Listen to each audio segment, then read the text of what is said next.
Hi, I'm Peter Deckert, the site super for TG Basile. Today, we're at a job site in Fort Lee, New Jersey for CareOne. A lot of the concrete was spalled, scaled, cracked, a lot of fractured concrete. You'd see a lot of areas that's just popping up. We did the chain dragging. After surveying with chain dragging, we would mark out all the bad areas. Then we would basically saw cut the areas, do the demolition of the concrete, which is roughly about 4 inches in depth, remove the metal decking, and then we would replace it with new galvanized metal decking, put rebar in, wire mesh, and then we would pour the new concrete.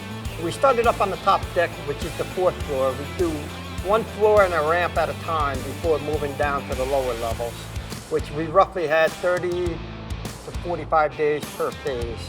Every particular floor had a different amount of spalled areas that had to come out, roughly the same on every level. Once the new concrete is poured, we'd let it cure out for 30 days, and then we'd go ahead and do a waterproofing coating system over it, which is typically a 3-coat system: a base coat, intermediate coat, and a top coat. The garage is a 30,000 square foot area, give or take. Concrete repairs was roughly about 22,000 square feet of repairs, and the waterproofing coating over the top of it would do the whole 30,000 square feet of waterproofing once the job is completed.